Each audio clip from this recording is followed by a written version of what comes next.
দ্রুত নির্বাচনের দিকেই যাচ্ছে সরকার। কাজী হাফিজ, নিউজ কালের কণ্ঠ। আসসালামু আলাইকুম রহমতুল্লাহি ওয়া বারাকাতুহু। সংবাদ শিরোনাম শুনলেন, এবার বিস্তারিত খবরে চলে যাই। আমি জেসমিন আক্তার রাখি। সান্ধ্যকালীন সংবাদে সবাইকে সুস্বাগত জানাচ্ছি। দেশে জাতীয় সংসদ নির্বাচন কবে হবে, কবে সে নির্বাচনের মাধ্যমে রাজনৈতিক সরকার প্রতিষ্ঠার সঙ্গে গণতান্ত্রিক পরিবেশ ফিরে আসবে, তা নিয়ে নানা আলোচনা, সন্দেহ, শঙ্কার মধ্যে অন্তর্বর্তী সরকারের প্রধান উপদেষ্টা ডক্টর মোহাম্মদ ইউনূস বলেছেন, নির্বাচন একটি জাতির গণতান্ত্রিক হয়ে ওঠার জন্য অপরিহার্য। ডক্টর মোহাম্মদ ইউনূস বলেছেন, নির্বাচন একটি জাতির গণতান্ত্রিক হয়ে ওঠার জন্য অপরিহার্য।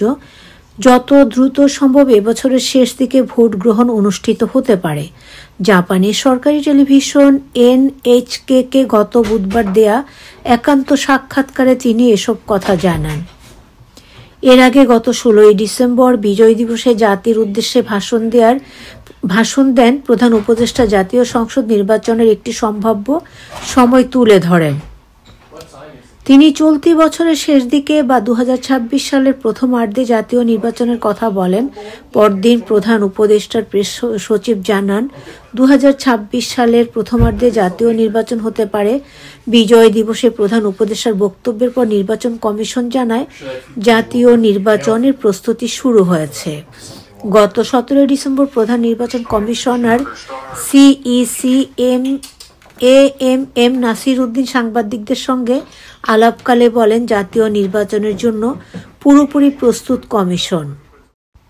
প্রধান উপদেষ্টা বা অন্তর্বর্তী সরকার যখন চাইবে তখনই নির্বাচন করতে প্রস্তুত ইসি।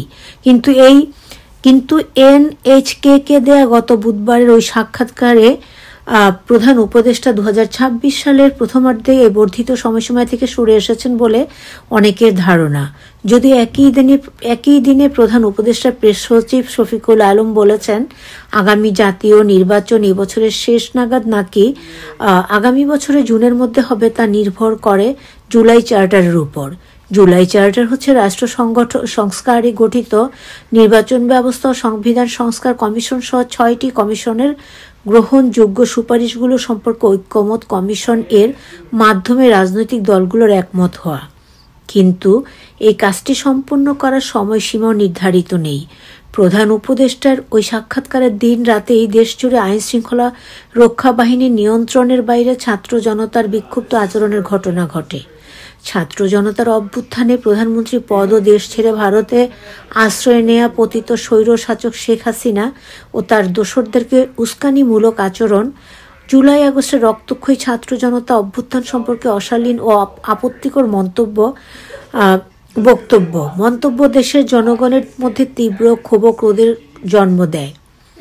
এরই ফলে ঢাকাসহ দেশের বিভিন্ন স্থানে পতিত স্বৈরাচারের স্মৃতি মূর্তি স্থাপনা ও নাম ফলকগুলো ভেঙে ফেলার মতো জনস্প্রিয়া দৃশ্যমান হয়। এই পরিস্থিতি সম্পর্কে দেশের অন্যতম প্রধান দল বিএনপির বিবৃতিতে বলা হয়, বর্তমান অন্তর্বর্তী সরকার গত 6 মাসও পলাতক স্বৈরাচার এবং তাদের দোষরদের আইনের আওতায় আনতে যথেষ্ট কার্যকর পদক্ষেপ জনসম্মুখে দৃশ্যমান করতে সফল হয়নি বলে জনমনে প্রতিভাত হয়েছে। ফলে জনগণ আইন নিজের হাতে তুলে নেয়ার মতো বেআইনি কর্মকাণ্ডে উৎসাহিত হচ্ছে। একটি সরকার বহাল থাকা অবস্থায় জনগণ এভাবে নিজের হাতে আইন তুলে নিলে দেশে বিদেশে সরকারের ভাবমূর্তি ক্ষুণ্ণ হবে। বিএনপির এই বিবৃতিতে আরও বলা হয়, জুলাই ছাত্র জনতা অভ্যুত্থানের আকাঙ্ক্ষাকে ধারণ করে মানুষের হারানো গণতান্ত্রিক অধিকার, সাংবিধানিক অধিকার, মানব অধিকার সহ ভোটাধিকার নিশ্চিত করার লক্ষ্যে যত শিগগিরই সম্ভব একটি নির্বাচিত রাজনৈতিক সরকার প্রতিষ্ঠা করাই এখন সর্বোচ্চ অগ্রাধিকার। নির্বাচনমুখী জরুরি সংস্কার সাধন করে দ্রুত নির্বাচনের আয়োজন করাই বর্তমান সরকারের প্রধানতম ম্যান্ডেটেড। অথচ জন আকাঙ্ক্ষা উপেক্ষা করে অন্তর্বর্তী সরকার নিজেরাই এই অগ্রাধিকারকে প্রাধান্য না দিয়ে অন্যান্য বিষয়ে অধিক মনোযোগী বলে প্রতীয়মান হচ্ছে।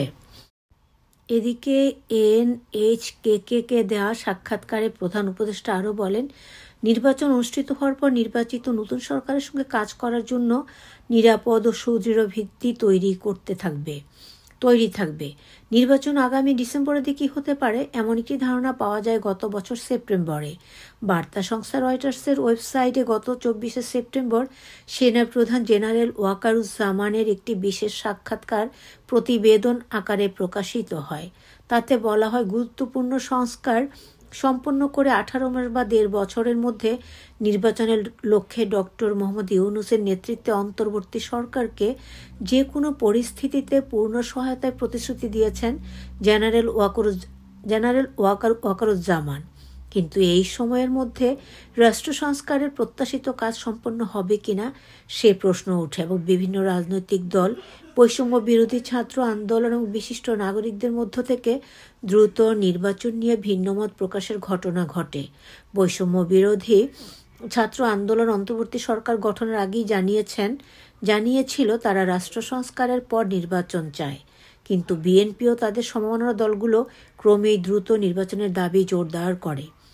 নির্বাচন হবে দেশ কোন পথে যাচ্ছে তা নিয়ে জনসাধারণ অন্ধকারে বলেই মনে করেন রাষ্ট্রবিজ্ঞানী অধ্যাপক দিলারা চৌধুরী। গতকাল তিনি কালের কণ্ঠকে বলেন, আমরা এই সময় নির্বাচন হতে পারে বলে শুনছি, কিন্তু নির্দিষ্ট কোনো সময়ের কথা এখনো জানানো হয়নি। সংস্কার কি হবে, কতটুকু কেমন হবে তাও জানি না। যত সময় গড়াবে দেশি বিদেশি তৎপরতায় দেশের সংকট আরও বাড়বে। বিএনপি ভারপ্রাপ্ত চেয়ারম্যান তারেক রহমান গত বুধবার বিকেলে ফেনীর সোনাগাজী উপজেলার সোনাগাজী ছাবের সরকারি পাইলট হাই স্কুল মাঠে দলের এক সমাবেশে লন্ডন থেকে ভার্চুয়ালি যুক্ত হয়ে বলেন, সংস্কার কথা বলে সংস্কারের কাজ দীর্ঘায়িত হচ্ছে। এটি কোনো ষড়যন্ত্র কিনা সেটি খেয়াল রাখতে হবে। সংস্কার দীর্ঘায়িত হলে সমস্যা বাড়বে। আইনের শাসন ব্যবস্থা ভেঙে গেছে। দ্রব্যমূল্যের ঊর্ধ্বগতির লাগাম টেনে ধরতে হবে। দ্রুত গতিতে সংস্কার শেষ করে জনগণের সরকার প্রতিষ্ঠা করতে হবে। নির্বাচনের আগে সংস্কারকে অধিকতর গুরুত্ব দেওয়া জামায়াত ইসলামী ও বিভিন্ন নির্বাচনী এলাকায় নিজেদের দলীয় প্রার্থীর নাম ঘোষণা করতে শুরু করেছে। এই দলের সেক্রেটারি জেনারেল মিয়া গোলাম পরোয়ার সম্প্রতি বিবিসি বাংলাকে বলেছেন, দলীয় প্রস্তুতির অংশ হিসেবে আমাদের দল যোগ্য প্রার্থী বের করতে একটি বাছাই প্রক্রিয়ার মধ্যে রয়েছে। তবে কেন্দ্র থেকে আমরা এখনও আনুষ্ঠানিকভাবে দলের প্রার্থীদের নাম ঘোষণা করিনি। বৈষম্য বিরোধী আন্দোলনের নেতৃত্ব দেওয়া শিক্ষার্থীরা রাষ্ট্র সংস্কারের পর নির্বাচনের পক্ষে। তারা এই মাসেই নতুন রাজনৈতিক দল গঠন করতে যাচ্ছে।